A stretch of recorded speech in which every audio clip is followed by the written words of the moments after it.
Et bonjour la team parents solo. Alors c'est parti, aujourd'hui on parle de la décompensation psychologique.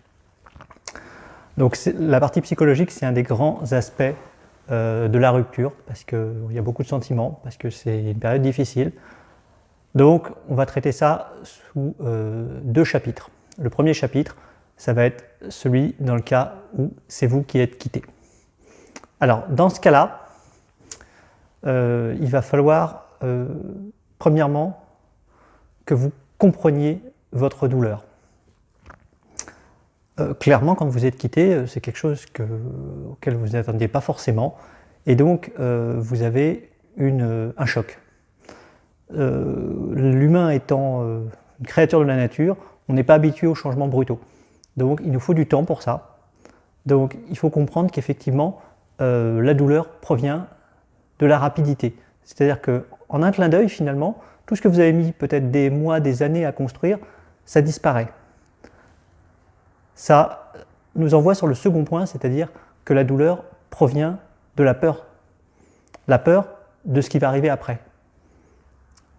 Notre monde s'effondre et donc on ne sait pas comment on va vivre. On a même l'impression qu'on ne va pas pouvoir vivre. C'est le second aspect de la douleur. Donc vous devez prendre en considération ça dans vos réflexions. La deuxième chose, c'est que quand vous allez avancer dans votre deuil amoureux, vous allez peut-être avoir la tentation de vivre dans le passé. Alors vivre dans le passé, ça peut être deux choses. Ça peut être vivre dans le passé de sentiments amoureux. Essayer de se dire que peut-être on pourrait se remettre ensemble, que peut-être ça pourrait marcher, que peut-être... Bref, cette partie-là. Ou alors, ça peut être l'autre. Ça peut être le sentiment de colère, qui est finalement assez proche. Où finalement on va déverser énormément de colère, mais cette colère finalement, elle vient de cette ancienne relation. Et donc c'est encore une fois quelque chose qui est dans le passé. Donc faites attention à cette phase de colère parce qu'elle peut vous être très préjudiciable. Sous le coup de la colère, on prend souvent des très mauvaises décisions. Donc attention à cette phase. Alors le troisième point, ça va être accepter. Accepter que ça fasse mal. Oui, une séparation, c'est douloureux. Ceux qui vous diront le contraire vous mentiront purement et simplement. À un moment donné, vous allez ressentir de la douleur. Alors, pour essayer d'atténuer cette douleur, c'est important de l'exprimer. Ce que je veux dire par là, c'est de la verbaliser. Il y a un certain nombre de mécanismes psychologiques qui font que verbaliser quelque chose permet de diminuer notre douleur. Prenons un exemple sur la colère. Quand vous êtes en colère, vous criez. Et vous ne pouvez pas crier pendant 1 heure non-stop, en fait. Le fait de crier, petit à petit, ça vous vide de votre colère. Et bien là, c'est un petit peu le même phénomène. Vous allez, le fait de le verbaliser, ça va petit à petit diminuer votre chagrin. N'ayez pas honte non plus des larmes. Les larmes, elles ont un rôle régulateur sur le rythme cardiaque et sur votre respiration. Ces deux points vont être importants parce que ça va vous permettre de vous calmer. Ça va vous permettre de faire sortir des mauvaises émotions. Ça peut accélérer votre chemin vers la prochaine étape. Ce qui est important de retenir ici, c'est que y penser, c'est différent de l'exprimer. Il faut vraiment aller dans l'expression. Cela nous emmène au point suivant, c'est de s'entourer de bienveillance. La bienveillance, c'est évidemment des personnes bienveillantes. Et les personnes bienveillantes, ce n'est pas toujours celles qui sont toutes proches de vous. Vous pouvez avoir proche de vous des gens que vous appréciez au quotidien, mais qui vont être culpabilisateurs. C'est-à-dire de vous dire « Ah bah tiens, je te l'avais bien dit, ah bah oui, c'était sûr que ça ne marcherait pas, ah bah voilà ». Vous n'avez absolument pas besoin de ça dans ces moments-là. Parfois, vous allez vous rapprocher d'une collègue de travail, par exemple, qui a vécu la même chose, ou de ce genre de choses, et des gens qui vont être capables d'écouter et de comprendre. Autre point, ne couvrez pas ce problème par un autre problème. Par exemple, on a des gens qui vont commencer à boire ou commencer à se créer une dépendance pour oublier. Alors même si sur les premiers temps ça peut couvrir la douleur, c'est une très mauvaise idée parce qu'au lieu d'avoir un problème, vous en aurez 2 voire 3. Donc oubliez cette solution, la douleur, elle est là et il faut l'accepter. Une autre réaction possible face à cette douleur, ça va être l'impulsivité, c'est-à-dire de se dire, moi je suis une battante, je vais faire quelque chose de décisif qui va montrer que la rupture est passée. Là aussi, c'est une mauvaise idée. Vous allez devoir passer par le cycle. Le cycle, on y passe tous, on y reste plus ou moins longtemps, mais vous ne pouvez pas décider que vous êtes à telle ou telle phase du cycle. Malheureusement, ça ne fonctionne pas comme ça. L'impulsivité va vous amener à une fausse croyance et probablement, même si vous pouvez avoir l'impression que ça améliore, bah finalement vous allez retrouver avec une douleur qui est sous une bulle et à un moment donné, cette bulle elle va éclater. Autre point qui paraît un petit peu contre-intuitif aussi quand on vient d'être quitté, c'est d'être social. On n'a qu'une envie, c'est de se mettre devant sa télé avec une pote de crème glacée et de parler à personne. Alors, c'est vrai que c'est humain de ressentir ça, mais ce qui va vraiment être efficace pour atténuer votre douleur et améliorer votre psychologie, ça va être de rester social.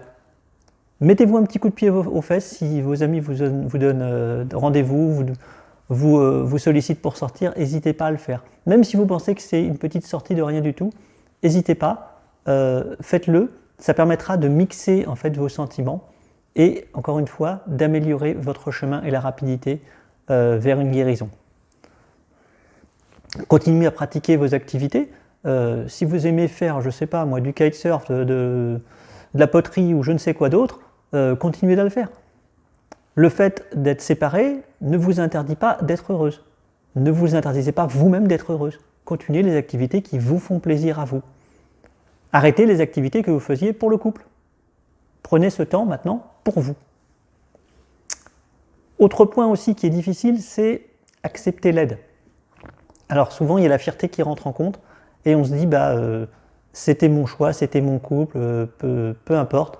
Et donc du coup, on veut tout gérer seul. C'est une très mauvaise idée.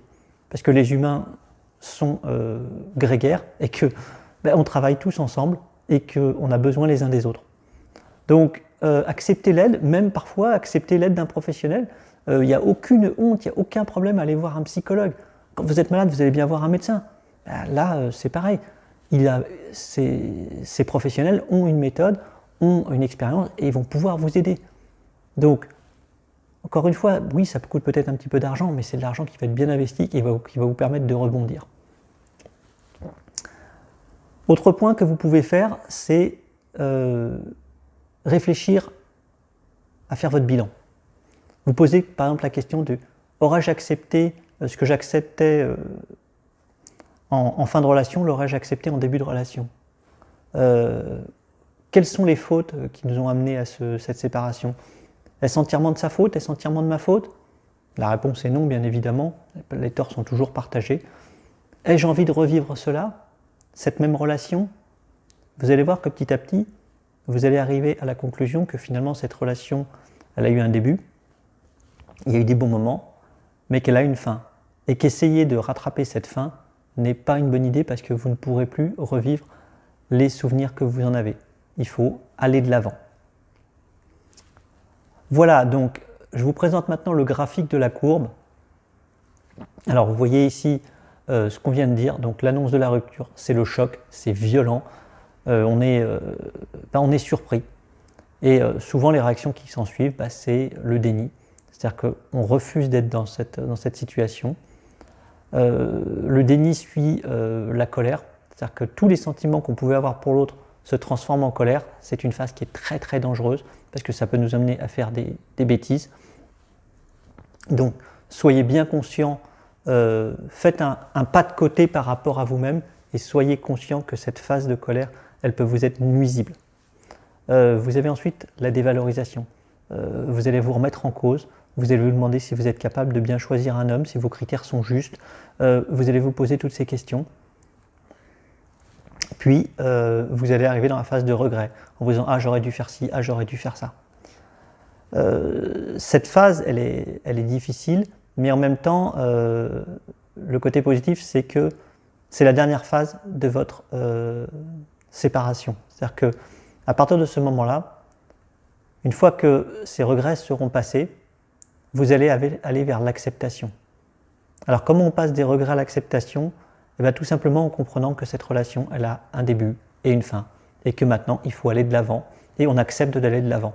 Accepter d'aller de l'avant, c'est pas forcément factuel, c'est pas forcément quelque chose que vous pouvez, j'allais dire, mesurer par une action.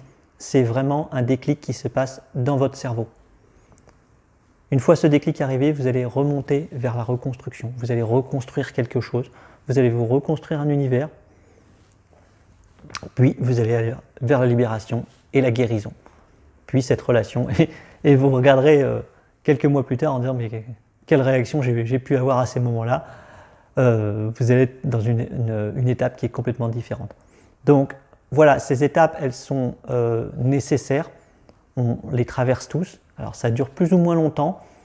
Avec l'ensemble des conseils que je vous ai donnés ici, ça devrait vous permettre de comprendre un petit peu ces phases et d'accélérer vers une guérison.